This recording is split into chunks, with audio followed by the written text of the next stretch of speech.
Hey guys, welcome to the channel. My name is Alfred. Today we got a project. I picked up some fence over here from Home Depot. Ever built 2-foot by 5-foot fence. It's like chicken wire basically. We got some neighborhood cats. I got at least 3 cats over there.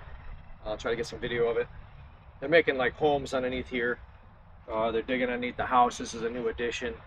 You can see over here it's pretty deep under there. I don't want them having kittens under here and babies under here and living under here and taking insulation from under here.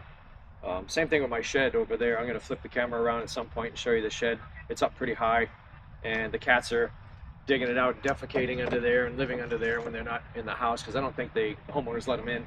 So in this project, probably going to do a lot of time lapse, but we're just going to cut this down to what I need this to be. It's going to be kind of a long process because all I have is my tin snips. I'm going to cut this down to what we need. I'm going to dig, and tuck this in. I'm not worried about the concrete, where we have poured concrete for the footers. They can't dig there, so I'm only going to do just the parts where they can dig. Yeah, I want to put this up, maybe right up. I'll tuck it up underneath that first ream, the wall, and that'll be the project for today. And over there, just want to keep the animals out. I did buy a trail camera, and the trail camera I saw at least 3 different cats and 1 raccoon. So I don't really need them living underneath my house. And if you have the same problem, this is one easy way to do it.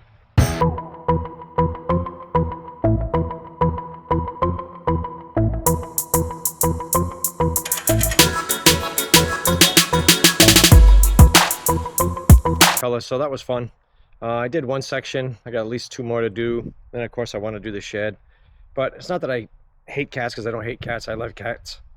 But I don't want them raising families under my house and then there being cat fights and stuff.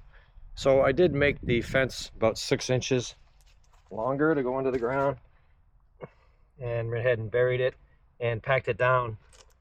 I have a little stompy tool and just tucked it up underneath here, so I didn't need to staple it, and try to staple it on. It's like a Durarock. It's really hard stuff. And I have the little stompy tool over here. I'll try to list all this stuff so you can pick it up from Amazon or whatever, Home Depot. But I do have this section to do. They dug under here. Maybe I'll do this one too, so they don't dig under there. But anywhere they see like a crack where they think they can get in, they can dig a little bit, and it's worth their effort, they'll do it. But when they start digging down over here and finding out the fence just keeps going, they're not going to do it. They'll go someplace else, and that's the goal. As you can see, that's looking better. There's nothing going under there. I got 1 more section over here where I put all the trash, and then under the barn, around the barn. I got to make sure I have enough material for doing around the barn. Okay, you can see so far what we did here. We cut the screen basically in half. Get the zoom going here. And dug down a few inches and put it in there. We used regular self-tappers and fender washers. I'll put all that in the description so you can get it off of YouTube if you want. So we did that along the front. I still have all along the side here. I dug with a little hand hoe. So I got this side to do, and again, it's just to keep the cats from using underneath my shed as a dumpster and a place to have kittens. So I still got back here to do, and then the last side. Well, we're getting there. Alright, I got this view going so you can watch me struggle with it. It doesn't matter if this piece is higher than the last piece or whatever, up the siding.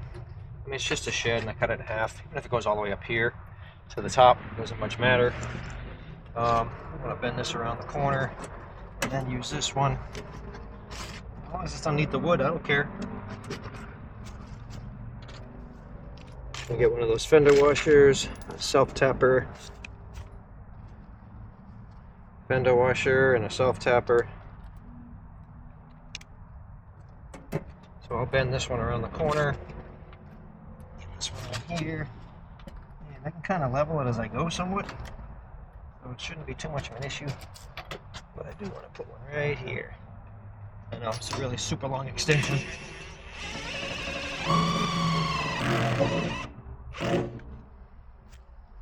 There's one. Some of the other junk out of the way. That's going to be long enough where an animal can't get under there. I mean, it's not that deep. I mean, you got a few inches deep. Just don't want anything living under there, man. Should have done this when I first moved it. That would make a good video. Moving this almost by myself.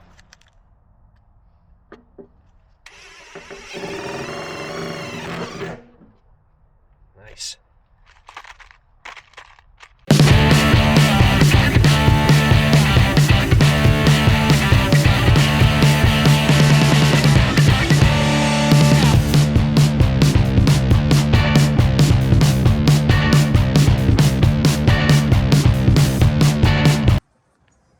Okay guys, here's the finished product. Yes, I keep my ladder there, but looks like nothing's even tried to get in here. So all the way around, as you can see, only a few inches under the ground. It'll keep the cats out. I don't know about bigger animals, but came out pretty good. A little overlapping there. All right, so a little bit of an update. All that's been done. I never did do this section near the air conditioner. And the cat, I know it's a cat now, has gone under here a couple times. How do I know it's a cat? I set up my trail camera right there. Let me show you. So I'm gonna install more right here. That's okay, I got plenty of screen.